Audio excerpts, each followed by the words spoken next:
আসসালামু আলাইকুম yummy food recipe BD চ্যানেলের আরও একটি নতুন পর্বে সবাইকে স্বাগতম জানাচ্ছি। আজকে খুবই মজাদার একটি রেসিপি আপনাদের সাথে শেয়ার করব, কাঁচা আমের তৈরি আমসত্ত্ব। আর আমসত্ত্ব তৈরি করা কিন্তু এখনই পারফেক্ট সময়, কারণ বাজারে কিন্তু কাঁচা আম অনেকটাই অ্যাভেলেবেল হয়ে গিয়েছে। আর এই আমসত্ত্বটা কিন্তু একটু বেশি পরিমাণে বানিয়ে আপনারা অনেক দিন পর্যন্ত সংরক্ষণ করে খেতে পারেন। কিভাবে মজাদার পারফেক্ট আমসত্ত্ব তৈরি করতে হয় চলুন দেখে নেওয়া যাক। আমসত্ত্ব তৈরি করার জন্য 1 কেজি পরিমাণ কাঁচা আম এখানে আমি নিয়েছি। দেখুন, আমগুলোকে খুব ভালোভাবে আমি ধুয়ে নিয়েছি। এখন আমি আমগুলোকে কেটে নিব। প্রথমে আমি নাইফের মাধ্যমে আমের বোটাটা ছাড়িয়ে নিচ্ছি। একটা পটেটো পিলারের মাধ্যমে আমি খোসাগুলোকে খুব ভালোভাবে ছাড়িয়ে নিব। আপনারা চাইলে এই কাজগুলো বটি অথবা নাইফের মাধ্যমে করতে পারেন, যার যার সুবিধা অনুযায়ী। এমনভাবে খোসাগুলো ছাড়িয়ে নিতে হবে যেন আমে কোনো সবুজ অংশ অবশিষ্ট না থাকে। দেখুন কতটা ক্লিন করে খোসাটা ছাড়িয়ে নিয়েছি। এই দিকটা খুবই কেয়ারফুল থাকতে হবে। আমগুলোকে কেটে নিচ্ছি চিকন চিকন করে, মাঝখানে আরও একটা ফালি করে কেটে নিলাম। আপনারা চাইলে বড় বড় করেও কেটে নিতে পারেন। আমি আরও একটা আম আপনাদের কেটে দেখাবো। আমার এই আমটাতে কিন্তু আটিটা অনেকটাই শক্ত হয়ে গিয়েছে। শক্ত আটিওয়ালা আম যদি হয় সেই ক্ষেত্রে কিন্তু যে পর্যন্ত আটির মধ্যে অবশিষ্ট আম থাকবে সেই পর্যন্ত নিয়ে নিতে হবে। দেখুন আমি খুব ভালোভাবে আটি থেকে আমগুলোকে ছাড়িয়ে নিচ্ছি। আটিতে কিন্তু একটু আম লেগে নেই। এভাবে করে সবগুলো আম আমি কেটে নিয়েছি। এখন আমি এখানে পর্যাপ্ত পরিমাণ ঠান্ডা পানি দিয়ে দিব আর অ্যাড করব 1 টেবিল চামচ পরিমাণ লবণ। আর এই লবণ পানিতে আমগুলোকে আমি প্রায় 15 মিনিটের মতো ভিজিয়ে রাখবো। এতে করে আমে যে এক্সট্রা কষ থাকে সেটা কিন্তু চলে যাবে। মিশিয়ে নিচ্ছি হাত দিয়ে একটু ভালোভাবে। 15 মিনিট পর আবার আমি ফিরে আসব। দেখুন 15 মিনিট পর কিন্তু আমগুলো একদমই কালার চেঞ্জ হয়ে গিয়েছে। এখন আমি আমগুলোকে একটা বড় প্যানে করে খুব ভালোভাবে জাল দিয়ে নিব।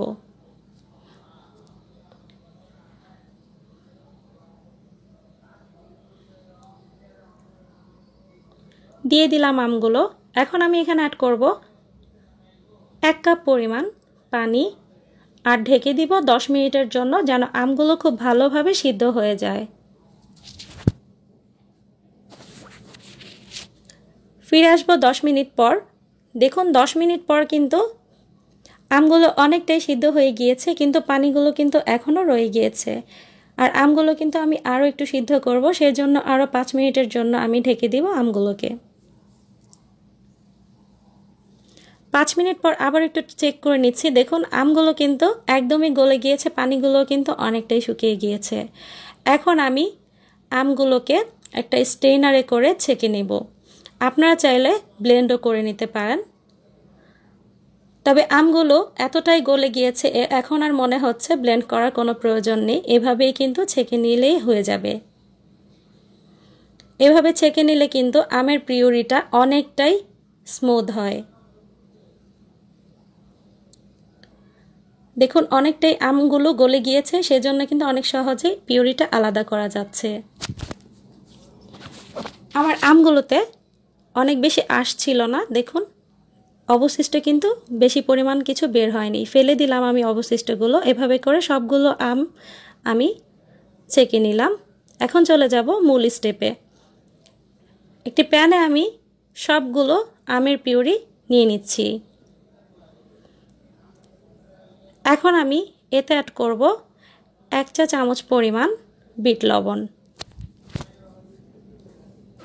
আর দিয়ে দিব 1 কাপ পরিমাণ চিনি। চিনিটা চাইলে আপনারা বেশি অথবা কম করেও অ্যাড করতে পারেন। দিয়ে দিলাম 1 চা চামচ পরিমাণ মরিচের গুঁড়া।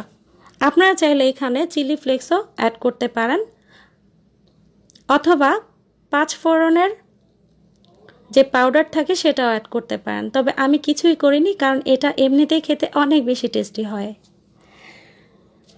এভাবে করে প্রায় 10-15 মিনিটের মতো মিডিয়াম ফ্লেমে করে নেড়ে চেড়ে আমগুলোকে রান্না করতে হবে। আর অবশ্যই সামনে থেকেই রান্না করতে হবে যেন নিচের দিকটাতে না লেগে যায়।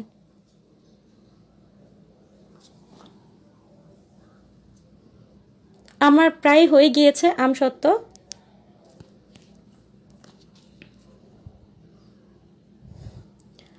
দেখুন কতটা ঠিক হয়ে গিয়েছে। খুব ধৈর্য সহকারে কিন্তু এই কাজগুলো করতে হবে। চুলার ফ্লেমটা কিন্তু অনেক বেশি হাই ফ্লেমে রাখতে যাবেন না। যখন দেখবেন স্প্যাচুলা থেকে একদম সাথে সাথে পড়ে যাচ্ছে না, তখন বুঝতে হবে এটা একদম রেডি হয়ে গিয়েছে। এখন আমি যে পাত্রে আমসত্ত্বটা বসাবো সেই পাত্রে একটু সরিষার তেল দিয়ে ব্রাশ করে নিচ্ছি, যেন আমসত্ত্বটা যখন শুকিয়ে যাবে খুব সহজে উঠে যায়। ঢেলে দিচ্ছি আমি, এখন সমানভাবে ছড়িয়ে দিচ্ছি। আমার পাত্রটা একটু বড় ছিল, সেজন্য কিন্তু পুরাটা পর্যন্ত আমি ছড়িয়ে দিইনি, অর্ধেকটা পর্যন্ত আমি ছড়িয়ে দিয়েছি।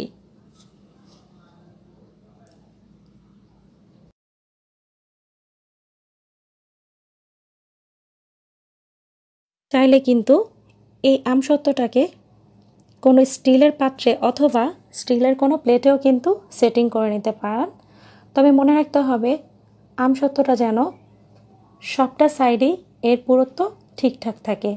আর উপরের দিকটা একটু সমান করে দেওয়ার চেষ্টা করবেন, এতে করে আমসত্ত্বটা দেখতে অনেক বেশি সুন্দর হবে।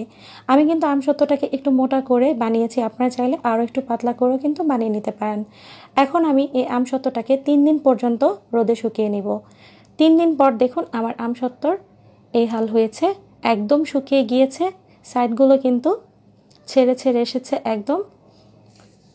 আপনারা চাইলে চুলোর নিচে দিয়েও কিন্তু আমসত্ত্বটাকে শুকিয়ে নিতে পারেন।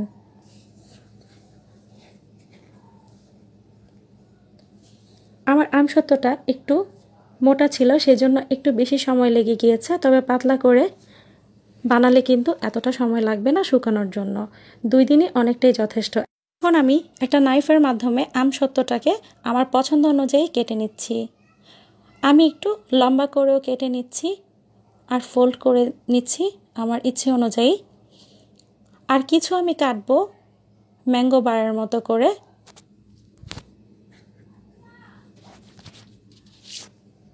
এভাবে করে পুরোটা কেটে নিব। আমসত্ত্বটা কিন্তু অনেক দিন পর্যন্ত সংরক্ষণ করে খাওয়া যায়। দেখুন কতটা সুন্দর হয়েছে। আর বানানো তো একদমই সহজ, আপনারা বাসায় অবশ্যই ট্রাই করবেন। সবগুলো আমসত্ত্ব কেটে নেওয়া হয়ে গিয়েছে। ভালো লাগলে অবশ্যই আমার চ্যানেলটাকে সাবস্ক্রাইব করবেন আর পাশে থাকা বেল আইকনটিতে ক্লিক করে রাখবেন, এতে করে আরও মজার মজার রেসিপি আমি যখন আপলোড দিব তা চলে যাবে আপনাদের নোটিফিকেশানে। আর ভালো লাগলে অবশ্যই আমার চ্যানেলটাকে শেয়ার করতে ভুলবেন না, একটা লাইক তো অবশ্যই আশা করা যায়। আমার এই রেসিপিটা দেখার জন্য সবাইকে অনেক বেশি ধন্যবাদ। ভালো থাকবেন সবাই, আমার জন্য দোয়া করবেন। আল্লাহ হাফেজ।